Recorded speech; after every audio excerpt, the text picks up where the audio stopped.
A blueprint for developing Barbados' labour force over the next 5 years will be launched next month. That's when a new decent work programme will be implemented.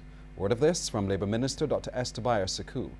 She says the programme has recently been approved by Cabinet and will be launched in collaboration with the International Labour Organization's sub-regional office in Trinidad and Tobago.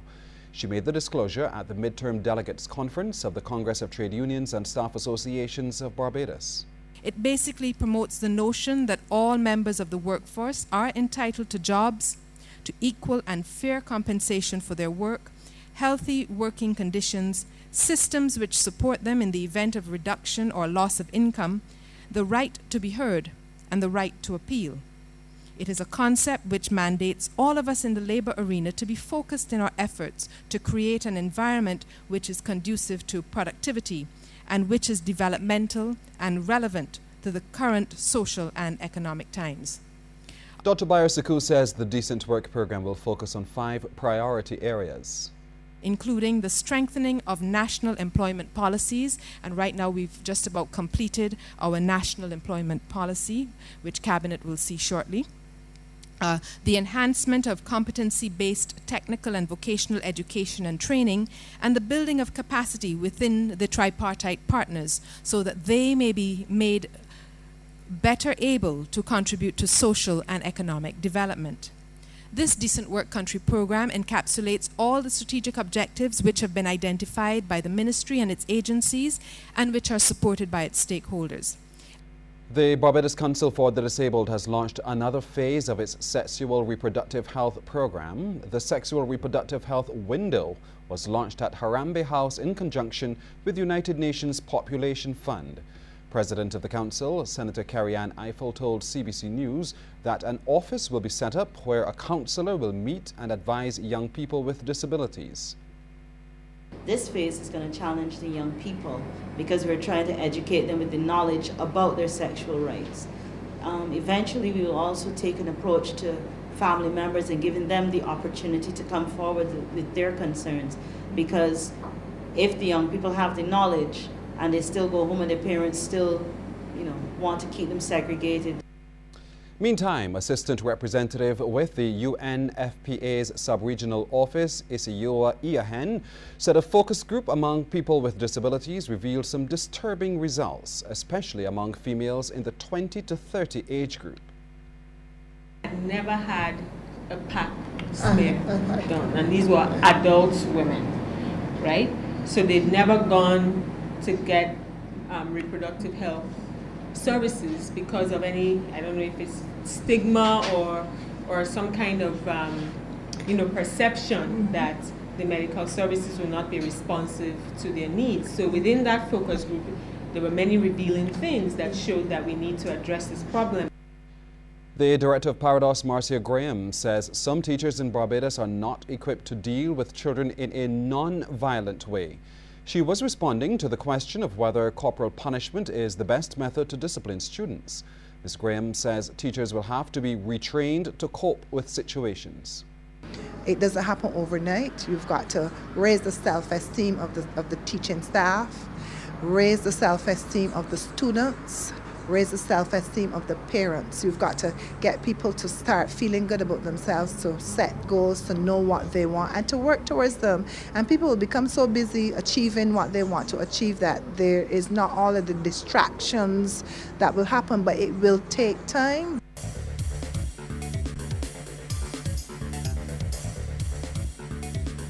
The United States has revoked the visa of a Minister of Government in St. Lucia. We have more in this report. The U.S. Embassy has revoked the American visa belonging to Housing Minister Richard Frederick. So says Micoud North MP Janine Compton Antoine. Embassy sources have since confirmed this is true, stating, quote, the visa for Richard Frederick has been revoked. It has been said that his diplomatic visa and his visitor's visa to the United States has been revoked this year.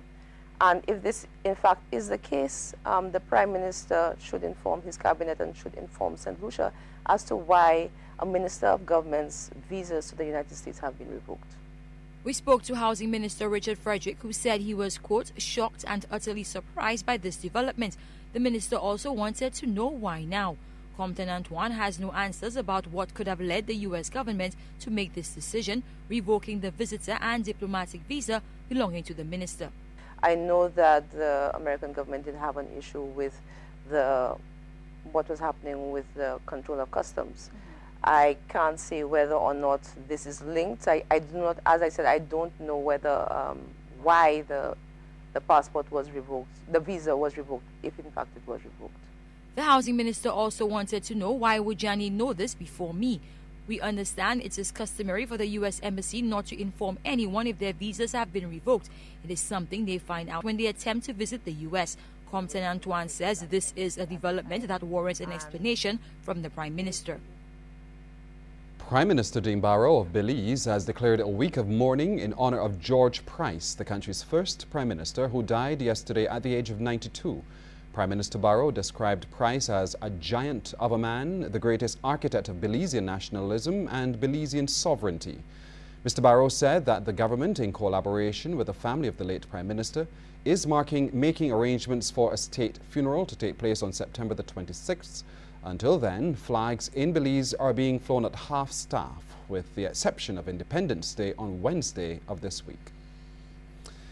Prime Minister Frendel Stewart is tonight extending heartfelt condolences on behalf of the government and people of Barbados to the people of Belize at the passing of their former Prime Minister George Price. Prime Minister Stewart described his death as a loss to the region. Mr. Stewart, who is in New York leading the Barbados delegation to the United Nations High-Level Conference on Chronic Non-Communicable Diseases, said it was with profound sadness that he had learnt of Mr. Price's passing. Prime Minister Stewart said CARICOM had lost a stalwart, someone who was not only committed to the development of his own country, but to regionalism as well. Hello, good evening to you. I'm Lisa Broom. This is the Business Report. Barbadians will soon be paying more for their landline telephone service. Come next month, the cost of some services offered by telecommunications company Lime will drop, while the basic rental rates will go in the opposite direction, up. In a media release, the company said users will pay $1 less for some of its value-added services like caller ID. That change comes into effect from October 1st. However, customers will pay $1.90 more for Lime's basic residential rates. That means the rental charge will change from $42.10 to $43.99 starting October 15th.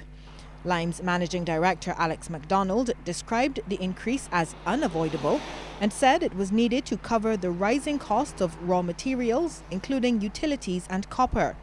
He added that given the reduction in prices for value-added services, the average price change is likely to be marginal, and customers having all services will see a net reduction. In the meantime, the other company which provides a similar service, TeleBarbados, said it is not contemplating any increase at this time. Vice President of Sales and Marketing, Joseph Herde, told the Business Report, Lime's delivery method for its landline service is different to that used by TeleBarbados, so an exact comparison cannot be made. He said, however, TeleBarbados will not be following this trend of increased phone service rates. And the Business Report set out to find out how Barbadians feel about the increase. Increase anything right now is really hard. So I think phones going up and so on is really hard, but with the economic times that's going on now, to get an increase in anything, even like gas and things going up, is really hard for the Bajan pocket right now. I think it's really hard for poor people. I mean, it's a recession, and I really think that at this time the business can't really afford to increase on phone rates. And, you know, sometimes we got to get together, you know what I mean, and march towards these things. And I think that sometimes, well, the companies will rethink because everybody decided to talk with the phone, then they want the customer service. So I think it's real hard. I think that they needed to give proper justification, honestly speaking, and I think that we need to ask more questions before it's accepted.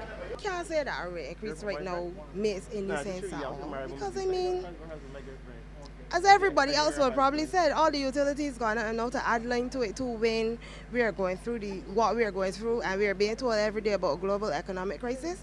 Now we are hearing that is 12.1% in unemployment. So who's going to pay these new bills? Simply outrageous. Simply outrageous. Outrageous, outrageous, outrageous. Now, here's a summary of today's trading on some of the region's stock exchanges.